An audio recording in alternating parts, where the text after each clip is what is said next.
Hello and welcome everyone. आज हम लोग लेटर वैदिक पीरियड डिस्कस करेंगे। इसके पहले हम लोगों ने अर्ली वैदिक पीरियड डिस्कस किया हुआ है और इसके बाद हम लोग जैनिज़्म और बुद्धिज़्म पर बात करेंगे। आपका स्वागत है हैशटैग स्टडी पॉइंट पे। और हम लोग पहले कुछ क्वेश्चंस देखेंगे अर्ली वैदिक पीरियड के, उसके बाद लेटर वैदिक पीरियड स्टार्ट करेंगे। फर्स्ट क्वेश्चन है, वैदिक समाज की सबसे छोटी इकाई क्या थी? तो वैदिक समाज की सबसे छोटी इकाई थी परिवार। नेक्स्ट है, आकाश के भगवान इनमें से कौन नहीं हैं? तो इंद्र, मारुत, रुद्र ये सारे आकाश के भगवान थे। दयांश आकाश के भगवान नहीं थे। नेक्स्ट है, वैदिक काल में कौन सबसे बड़े भगवान थे? तो वैदिक काल में सबसे बड़े भगवान अग्नि थे। और अब इसके बाद स्टार्ट करते हैं लेटर वैदिक पीरियड अर्थात उत्तर वैदिक काल। ये 1500 से 1000 BC पूर्व आया था। और अब पहले इसकी जोग्राफिकल क्षेत्र को देखेंगे।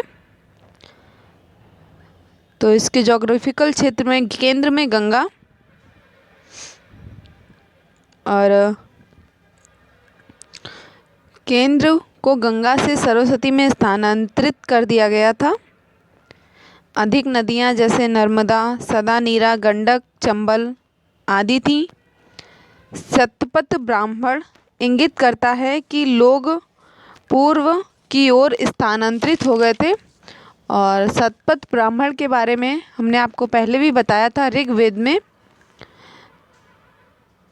जो कि प्राचीन इतिहास के साधन के रूप में वैदिक साहित्य में ऋग्वेद के बाद जो ब्राह्मण आते थे उन्हें शतपथ ब्राह्मण का स्थान दिया जाता था।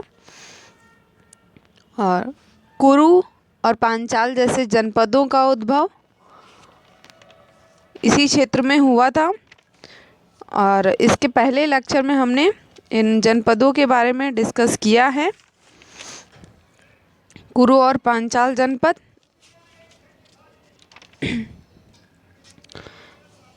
और कुरु की राजधानी इंद्रप्रस्थ है और इसका आधुनिक क्षेत्र दिल्ली, मेरठ, हरियाणा है।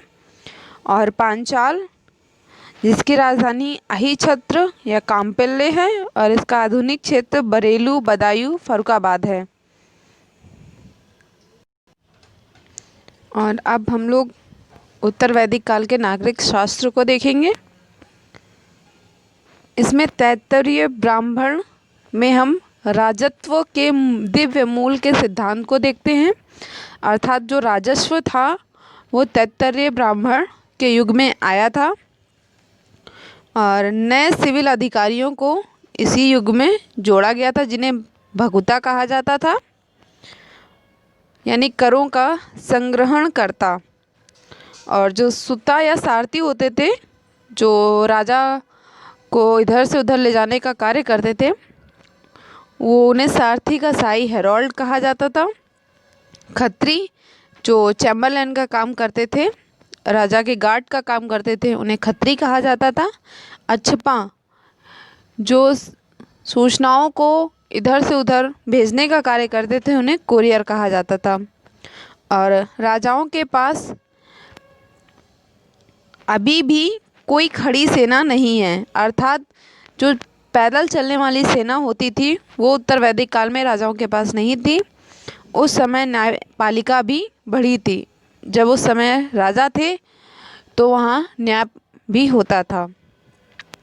राजा आपराधिक कानून के संचालन में महान भूमिका निभाता था। वहाँ का न्याय अत्यधिक लोकप्रिय भी होता था। अब वहाँ के समाज के बारे में बात करते हैं।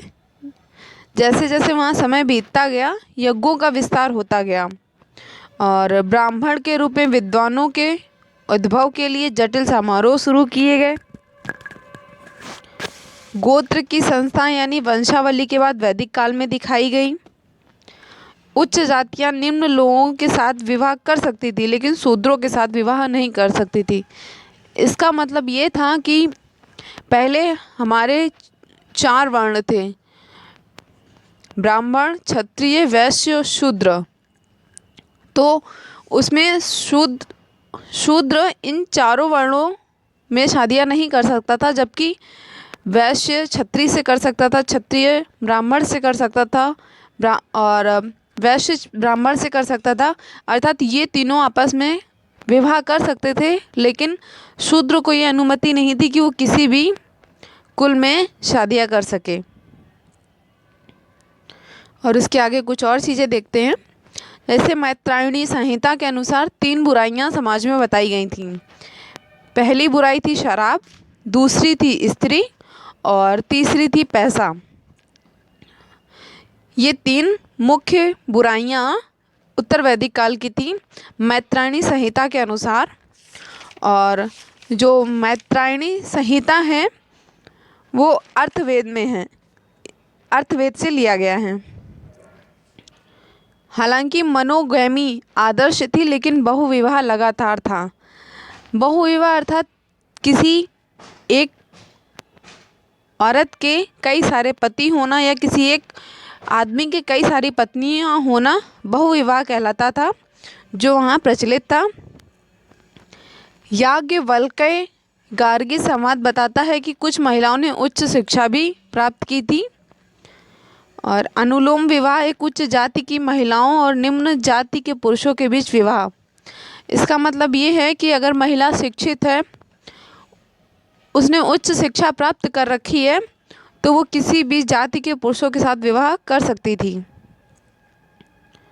और अब यहाँ कुछ विवाह के बारे में बताया गया है कि ब्राह्मण विवाह, इसमें giving the girl to a man with dowry. इसमें जो लड़की होती थी वो कुछ दहेज के बदले लड़की को दान में दे दिया जाता था। दूसरा होता था दिव्य विवाह। इसमें giving the girl to the priest himself in lieu of his fees. इसमें जो गुरु शिक्षा दीक्षा देते थे, उनके शिक्षा दीक्षा के बदले जो शिक्षा दीक्षा ग्रहण करता था पुरुष या महिला, वो अपनी पुत्री का दान उस पुजारी को कर देता था। तीसरा है अर्षा विवाह। इसमें था giving the girl to a man after accepting bride price. दुल्हन का मूल्य तय होने के बाद उसको एक्सेप्ट कर लिया जाता था। तीसरा है प्रजापति विवाह, giving the girl to a man without demand a bride price. इसमें वधू की कोई मूल्य नहीं होती थी, ऐसे ही साधारण विवाह होता था। और गंधर्व विवाह, जिसे लव मैरिज कहते हैं, जो कि आजकल बहुत ही प्रचलन में है।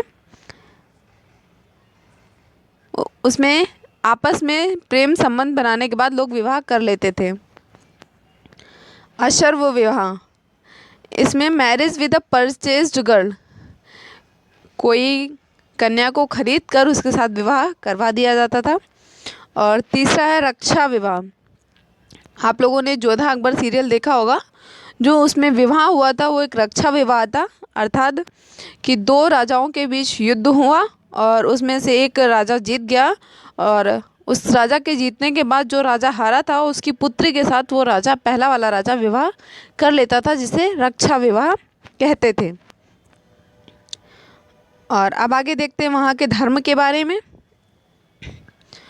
आर्यों के संरक्षण भगवान थे, मतलब विष्णु के रूप में जाना जाता था। और जो रुद्र थे वो जानवरों के देवता थे। बाद में शिव महेश के साथ पहचाने जाने लगे थे, जो प्रमुखता से उभरे थे। प्रजापति वहाँ के परम भगवान हुए थे। और बृहदारण्यक उपनिषद सर्वप्रथम पारगमन, पुनर्जन्म, संस्कार चक्र और कर्म के सिद्धांत पर कार्य करते थे। बाद में वेद और ब्राह्मण यज्ञ प्रमुखता से आ गए थे।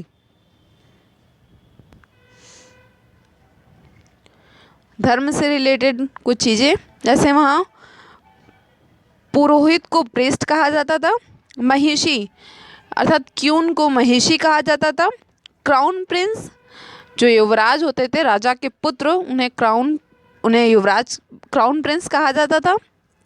सुता या सारथी द रॉयल हेरिड या द चैरिटियर, जो सारथी होता था उसे द रॉयल हेरिड कहते थे। सेनानी जनरल लोगों को कहते थे। और ग्रामीणी हेड ऑफ द विलेज, जो गांव का मुखिया होता था उसे ग्रामीणी कहते थे। कशाता चैम्बरलिन को कहते थे। और संहारत्री ट्रेजर को कहते थे। बागादुदा कलेक्टर ऑफ टैक्सेस, जो कर को वसूलते थे उसे बागादुदा कहते थे। एक्शवेपा कुरियर, जो संदेश को इधर से उधर पहुंचाते थे उसे एक्शफपा कहते थे। पालागाला फ्रेंड ऑफ किंग, राजा के मित्र को पालागाला कहते थे। और गोवी कार्टा head of the forest department, जो फॉरेस्ट डिपार्टमेंट का हेड होता था उसे गोवी कार्ता कहते थे। और धर्म से रिलेटेड कुछ और चीज़ें हैं। उस टाइम वहाँ पर 2 प्रकार की मुख्य आहुतियाँ भी दी जाती थी। जो पहली थी लघु यज्ञ और दूसरी थी महायज्ञ। जो लघु यज्ञ होता था वो सामान्य व्यक्तियों के लिए होता था, वो सामान्य व्यक्ति ही कर सकते थे, जैसे पंच महाजन, अग्निहोत्री, दर्शन यज्ञ, पूर्णमासी यज्ञ। इस तरह के यज्ञ लघु यज्ञ यानी सामान्य व्यक्ति करते थे। महायज्ञ राजा व समृद्ध व्यक्तियों के लिए होता था, जिसमें है राजस्व यज्ञ, वाजपेयी यज्ञ, और एक और प्रचलन में था अश्वमेध यज्ञ, जो कि राजा दशरथ ने कराया था। जिन्होंने रामायण देखी होगी शायद उन्हें पता हो। इस तरह के यज्ञ राजा लोग कराते थे, जिसे महायज्ञ कहा जाता था। अब वहाँ की अर्थव्यवस्था के बारे में कुछ बात करेंगे। भूमि गायों की तुलना में अधिक मूल्यवान हो गई थी, जबकि ऋग्वैदिक काल में ऐसा कुछ नहीं था। कृषि ने मवेशियों के पालन को बदलना शुरू कर दिया था। उपज में चावल, जौ, सेम, तिल और गेहूं की खेती की गई थी। धातुओं के ज्ञान में काफ़ी अग्रिम किया गया था। ऋग्वेद में सोने और अयस या तो तांबे या लोहे के अलावा टिन, चांदी और लोहे का उल्लेख किया गया था। इतना ही। अब इसके बाद हम लोग जैनिज़्म और बुद्धिज़्म पर बात करेंगे। Thank you so much for watching my video.